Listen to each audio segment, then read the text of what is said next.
Donc, bienvenue à tous, bienvenue au webinaire Servim de ce matin qui sera présenté par Félix-Antoine Demers. Et je vais laisser la parole maintenant à Denis Larandeau.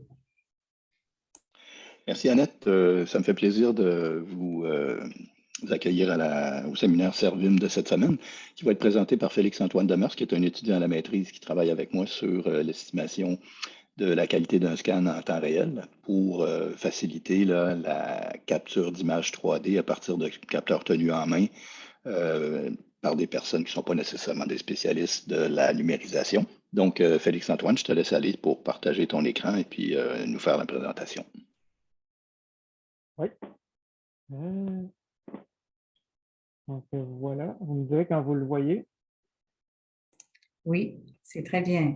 Donc, bienvenue à ma présentation. Merci d'être là. Mon projet de maîtrise, c'est l'évaluation, comme Denis a dit, c'est l'évaluation en temps réel de la qualité d'un scan 3D du corps humain.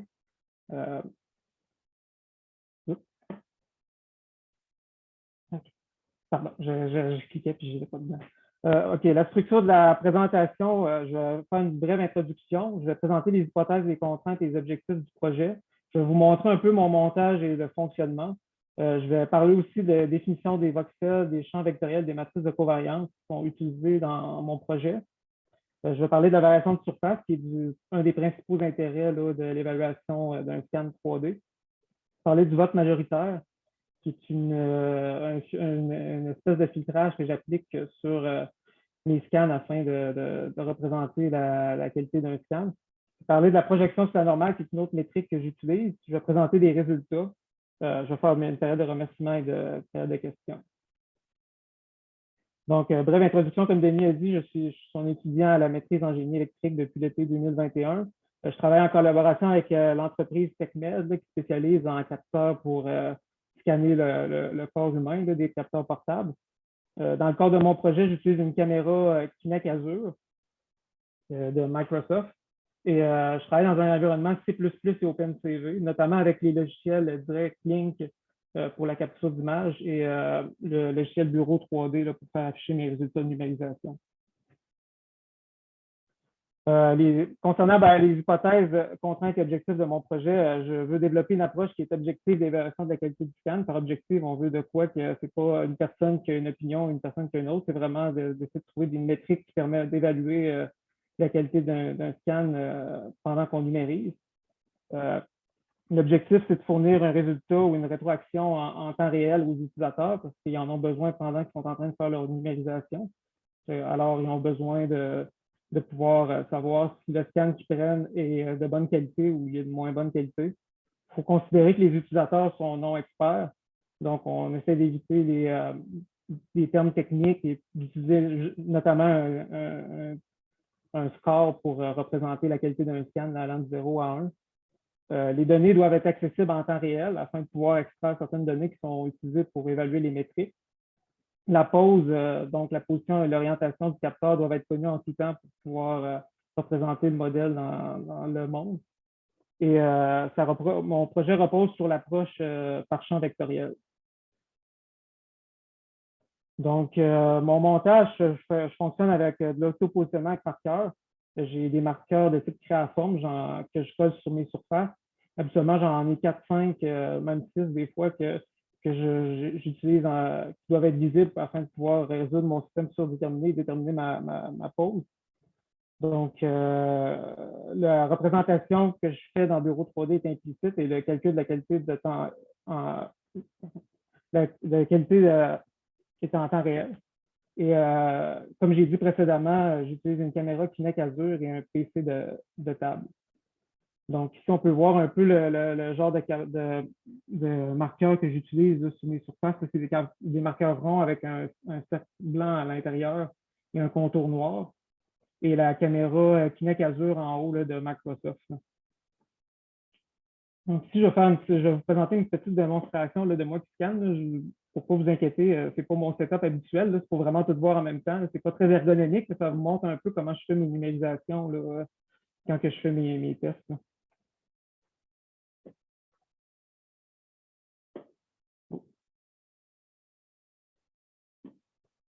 Je vais la présenter tantôt parce que je pense que vu que je suis en plein écran, je ne peux pas la présenter. C'est que je vais revenir tantôt la présenter.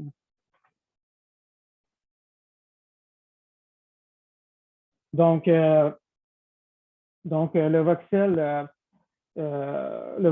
c'est un peu l'équivalent 3D du pixel, dans le sens qu'il représente la surface, l'espace trois-dimensionnel en le séparant un peu comme des pixels, en 3 dimensions, bien entendu. C'est une représentation avec un point central à l'intérieur d'une enveloppe en forme de cube de largeur L. Chaque voxel contient la direction d'un champ vectoriel qu'on va nommer F en fonction des VIJK, représentant le voxel dans un espace IJK. Le point CV sur la surface est contenu également dans le voxel et la matrice de covariance. L'attrait principal des voxels et de l'approche vectorielle, c'est que les données sont mises à jour en temps réel. Donc, ici, on peut voir la représentation là, par voxel. Là, on représente des points 3D qu'on représente dans un cube. Là, puis on les sépare en voxels, de largeur L par L, dont le point rouge est le centre des voxels. Là. Ça crée comme une grille dans l'espace 3D. Le champ vectoriel, l'approche par champ vectoriel assume que si la taille du voxel est très petite, la surface locale à l'intérieur du voxel elle peut être approximée par un plan tangent. Donc, chaque voxel contient un vecteur qui est parallèle à la normale, le vecteur FIJK, allant du centre jusqu'au point le plus près sur CV. CV étant le point représenté là, le plus près sur la surface. Il est possible d'approximer le point sur la surface le plus près du point P à partir du plan tangent. Donc, ici, si on a un point P, on peut l'approximer sur le plan tangent directement. Mais la question qu'on se pose, c'est comment on peut obtenir ce plan tangent. C'est là que la matrice de covariance rentre en compte. La matrice de covariance contient la covariance entre les points X, Y, Z tombant à l'intérieur d'un voxel. Le vecteur normal du plan tangent correspond au vecteur propre qui est associé à la plus petite des valeurs propres de la matrice de covariance. Et par décomposition en valeurs singulières, on peut extraire ce vecteur à chaque mise à jour des voxels. Donc, lorsqu'on ajoute notamment des nouveaux points. Et ensuite, il est possible d'établir l'équation du plan tangent approximant la surface. Dans notre cas, les valeurs propres sont notre intérêt principal parce qu'elles permettent d'évaluer la variation de surface. La variation de surface, pour la variation de surface, on utilise les 3 valeurs propres qui décrivent la distribution des points dans le voxel. La variation de surface décrit l'uniformité des points dans un espace, la valeur alpha allant de 0 pour un plan à 0,33 pour des points uniformément distribués dans l'espace, ça veut dire un peu éparpillés partout. La plus petite valeur propre est toujours le numérateur de l'équation de la variation de surface, qui s'écrit comme suit, là, alpha égale lambda 1 sur lambda 1 plus lambda 2 plus lambda 3, considérant que lambda 1 est plus petit que lambda 2 et plus petit que lambda 3. Donc, ça, c'est la métrique principale que j'utilise pour évaluer ma qualité de scan. En plus de la variation de surface, j'utilise aussi vote majoritaire. Compte tenu que la variation de surface est quand même sensible au bruit, ça arrivait souvent quand je faisais mes tests que j'avais des voxels individuels qui étaient un peu bruités, puis que forcément, ils n'étaient pas forcément nuisibles pour la qualité en général de la numérisation. Donc, pour filtrer un peu ces voxels-là, j'ai considéré les voxels voisins qui sont similaires aux voxels d'intérêt et souvent qui partagent des points en commun. Donc, je fais un vote entre les 26 voisins pour ajuster le résultat de la qualité de surface. Si la majorité des voisins ont une variation de surface qui est faible ou satisfaisante, j'améliore le score de la qualité de surface locale du voxel. Et l'inverse, c'est aussi vrai si ma qualité de surface est très élevée, alors je vais diminuer le score du voxel d'intérêt. Ça me permet un peu de filtrer les voxels afin de diminuer un peu l'influence des mesures extrêmes, là, éviter d'avoir des points, juste des voxels individuels rouges un petit peu partout sur ma surface. Là, ça me donne des courbes vraiment, une surface vraiment plus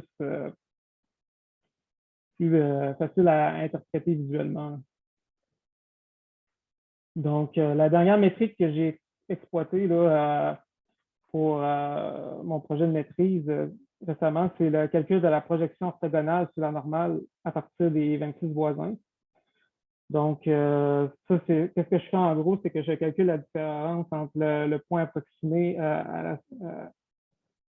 la tangente CTJ. Puis je fais le calcul de la différence entre le voxel d'intérêt, c'est que le voxel d'intérêt par rapport à ses voisins. C'est que le voxel central par rapport à ses voisins, je calcule la distance du point central. Et je fais un produit scalaire avec la normale pour évaluer la projection de cette distance sur la normale. Et ça me permet d'évaluer un peu le type de surface que le voxel d'intérêt et ses voisins représentent. Dans mon cas spécifique, moi, je m'intéresse seulement au plan. Alors, la valeur de projection doit être de 0, très près de 0 pour chacun de mes voisins. Dans ce type de calcul, si le voxel est vide, je ne le considère pas dans mes calculs, mais je considère l'ensemble des voisins qui sont remplis pour mon calcul de distance et j'essaie d'établir le type de surface. Alors, je compare pour voir si j'obtiens des zéros quand je fais ma projection de distance. Les résultats obtenus, j'ai représenté mes résultats obtenus avec un code de couleur qui varie en fonction du score. J'ai utilisé une forme en L en MDF et une tête en Stromousse. Donc, j'ai environ 5-6 marqueurs là, qui sont visibles en tout temps sur mes surfaces, dépendamment de l'angle de mesure. Je fais l'extraction de données en fichier CSV, puis j'ai compilé mes résultats en MATLAB. Donc, le score est établi à partir des résultats de ma variation de surface et du vote majoritaire. Je n'ai pas inclus encore la projection sur la normale dans mon calcul d'évaluation de la qualité d'un scan parce que j'évalue que ça représente un peu différents aspects de la variation de surface. Donc, ce que je fais, c'est que je fais mon calcul de variation de surface et j'utilise le vote majoritaire pour ajuster mon résultat là, afin de filtrer un peu ma surface et obtenir des surfaces qui sont plus belles visuellement. J'obtiens un score, le score varie entre 0 et 1, vert étant un très bon résultat un très bon score.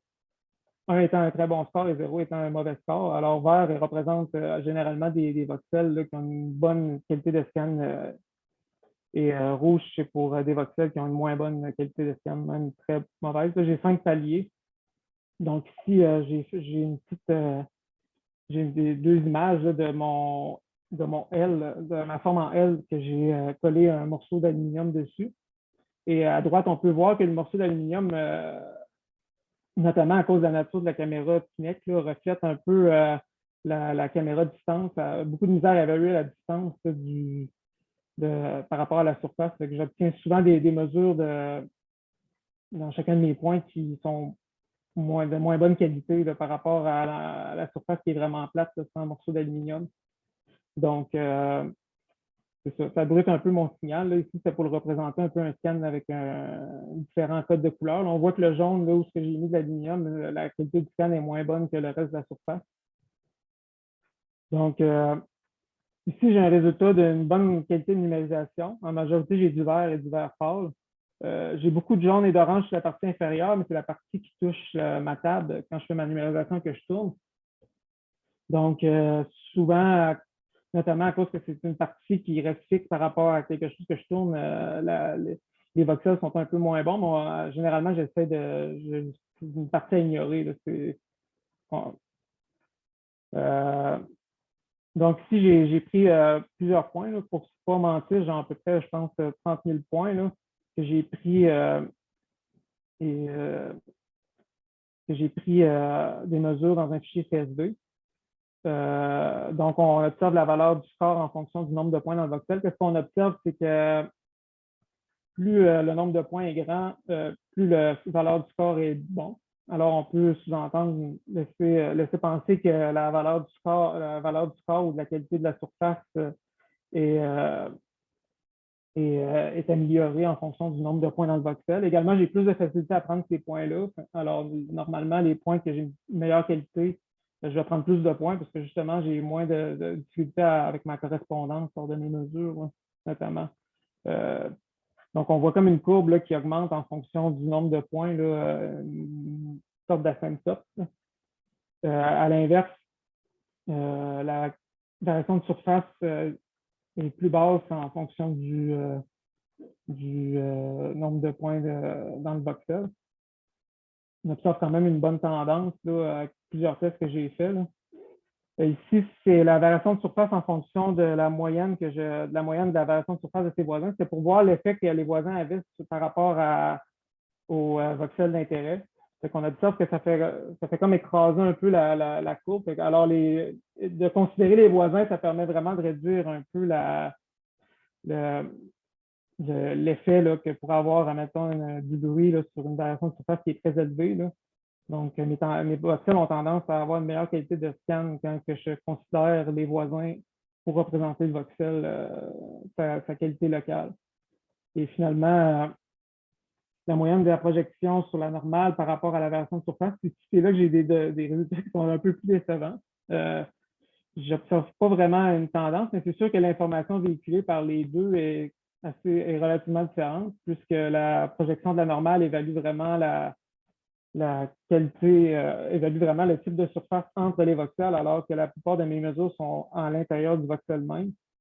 Donc, je veux faire plus de tests, par contre, là, pour être capable de bien extraire les données des voxels qui sont intéressants là, lors de ma projection, là, et essayer d'obtenir de meilleurs résultats. Par rapport, maintenant, j'ai pris une autre qualité, un autre scan de mauvaise qualité. J'ai pris la tête de Stromous, que j'ai beaucoup de difficultés là, à avoir des bons résultats, notamment parce que c'est un petit peu poreux et la caméra distance de la Kinect semble avoir de la misère là, à les prendre. Là. Fait que j'obtiens souvent du rouge et du jaune. Là, ici, on voit que c'est comme, on ne comprend pas trop c'est quoi, là, mais c'est le coup de ma tête de Stromous que j'ai présenté plus tôt. Là. Donc, on observe vraiment peu de vert et de vert pâle et beaucoup de jaune, d'orange et même du rouge là, quand que je fais mon scan. Là, puis j'arrive souvent à avoir des erreurs de correspondance juste, quand que je fais mes scans. À cause notamment de la forme de la tête là, qui est comme un peu plus ronde. Là. Donc, ici, on peut observer que ma valeur du score est beaucoup plus éparpillée. J'ai moins de tendance que quand j'avais quand que je mesurais avec ma forme en L, là, ma bonne qualité de scan. Ici, les points sont beaucoup plus éparpillés. J'ai beaucoup de points qui sont avec un score vraiment moins bien et j'ai quand même pas mal de points aussi avec un bon score, là, mais c'est beaucoup plus éparpillé. Il y a moins de tendances symptomatiques comme les graphiques précédents. Même chose pour la variation de surface là, qui est indirectement calculée en score. Là, c'est beaucoup plus éparpillé que les résultats précédents. Encore une fois, la moyenne de la variation de surface, là, ici, a l'air d'avoir moins d'impact. Puisqu'on considère les voisins que les voisins ont également de mauvaise qualité, là, la moyenne de la variation de surface entre les voisins et le voxel d'intérêt, là, généralement, il n'y a pas d'influence. Le vote majoritaire va filtre surtout les voxels qui sont entourés de bons voxels, mais ici, puisque les voxels sont généralement moins bons, on voit moins l'intérêt. En moyenne, là, les voxels n'ont pas une très bonne qualité de surface là, pour cet échantillon-là.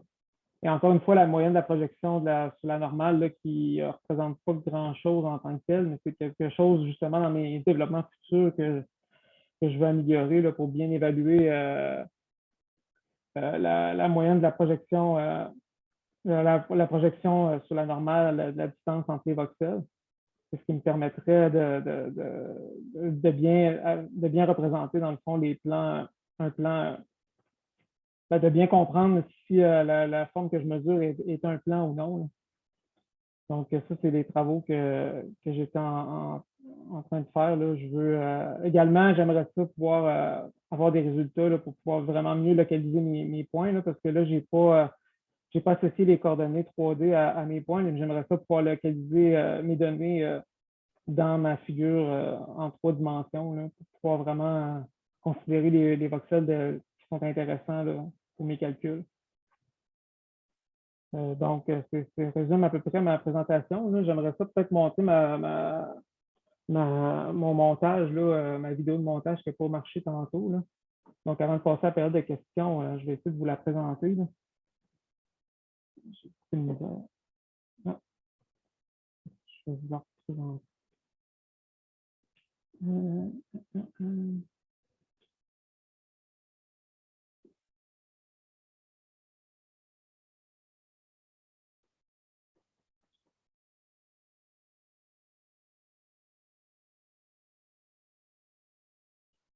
Ça peut être petit un peu, mais je pense que je peux l'agrandir pour le besoin de la présentation.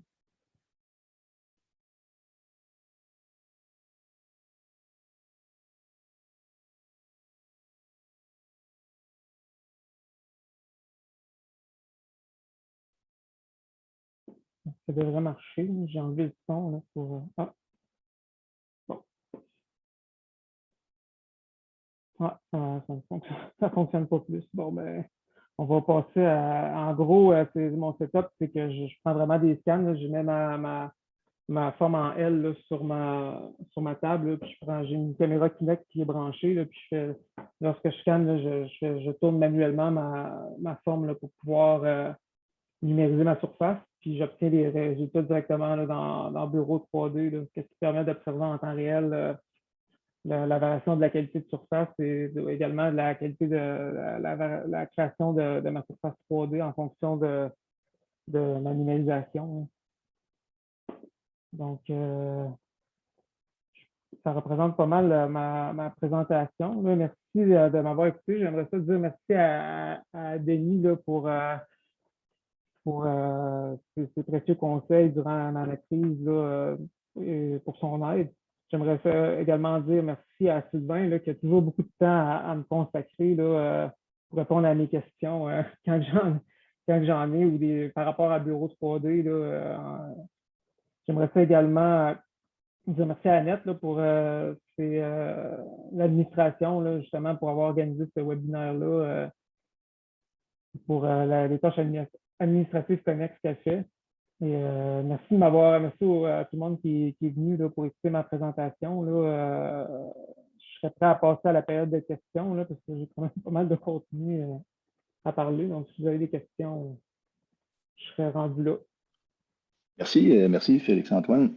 Est-ce qu'il y en a qui ont des questions?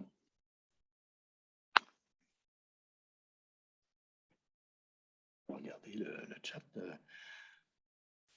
Ben, j'en ai peut-être une pour commencer ça comme ça. Là.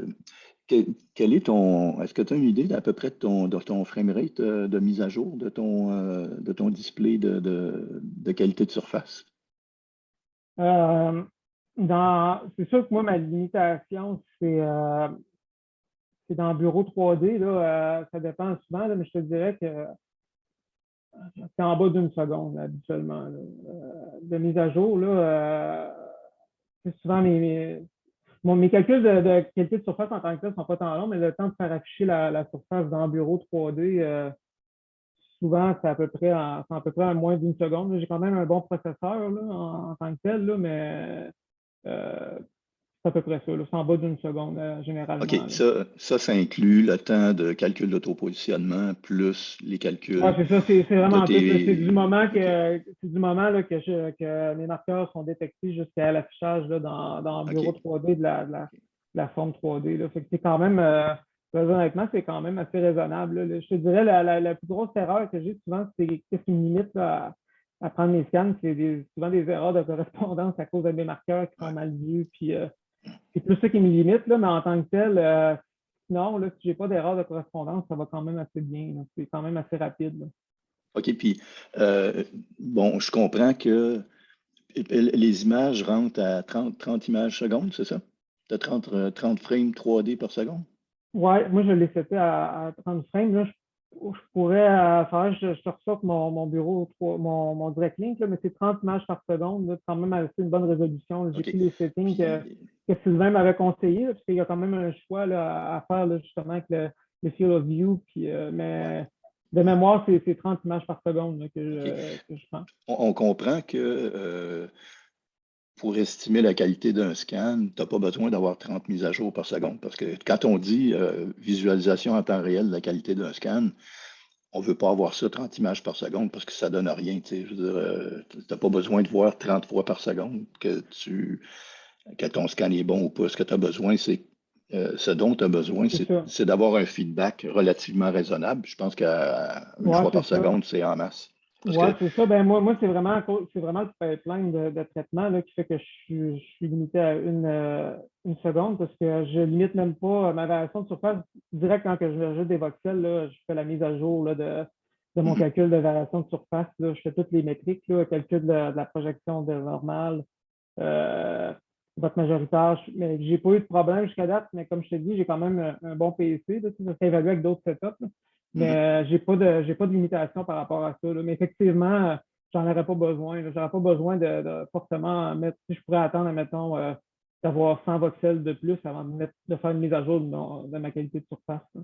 OK. Puis est-ce que tu as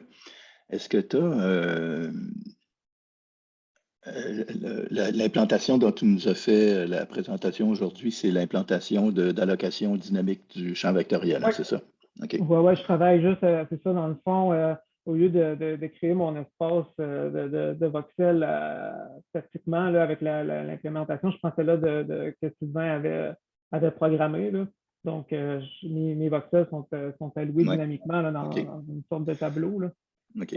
C'est celle-là que j'ai pris, c'est celle-là que j'ai fait tout mon développement. Là, OK. Pour ceux qui ne sont pas familiers avec le 3D, ça me permet de donner quelques petits renseignements, c'est que l'intérêt de l'approche par champ vectoriel, c'est que t'es capable, on est capable de faire la mise en registre puis la fusion de données 3D en temps réel. Donc, la mise en registre, ça veut dire de pouvoir trouver la transformation rigide entre chaque position de la caméra pour pouvoir avoir les coordonnées 3D de chaque position dans le même repère de coordonnées. Donc, ce que permet la représentation implicite par champ vectoriel, c'est de faire ça. Et sinon, c'est impossible de faire ça en temps réel. En tout cas, c'est très difficile. Parce que la complexité avec le champ vectoriel est au n, tandis qu'avec les complexités de méthode classique, c'est au maximum n log n, puis des fois c'est n carré. Donc, ça devient rapidement impossible à gérer. Cela dit, le compromis, lorsqu'on utilise le champ vectoriel, c'est que si on veut numériser un grand objet et qu'on veut que la précision de surface soit quand même assez bonne, il faut que les voxels soient petits. Puis, il y a deux approches, soit qu'on alloue tous les voxels d'un coup, et s'il y en a beaucoup, ben forcément, ça prend beaucoup d'espace mémoire.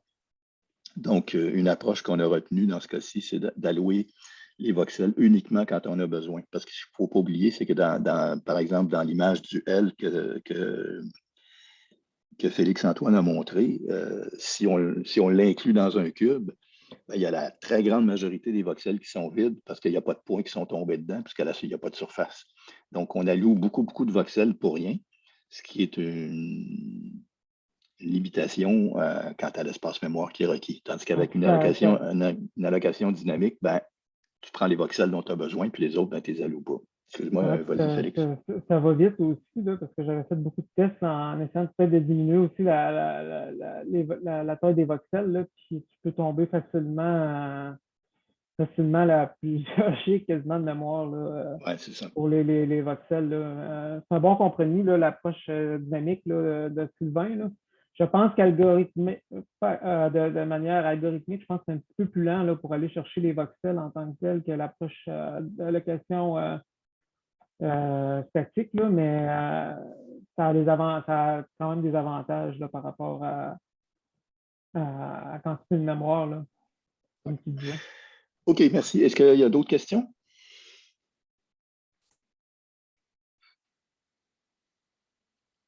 Alors, s'il n'y a pas d'autres questions, avant de passer la parole à Annette, je vais te remercier, Félix-Antoine, pour ta présentation. Et puis, ceux qui l'ont manqué pourront la visionner sur le canal YouTube du Servim quand ça sera mis en place, quand ça sera téléchargé par Annette. Donc, merci Félix-Antoine. Et puis, Annette, je te cède la parole pour conclure la présentation de cette semaine. Bien, merci Félix-Antoine pour ta présentation. Puis, on aura un prochain webinaire le 22 avril. C'est Isaac Gomez qui va présenter sa recherche. Merci beaucoup à tous. Allez.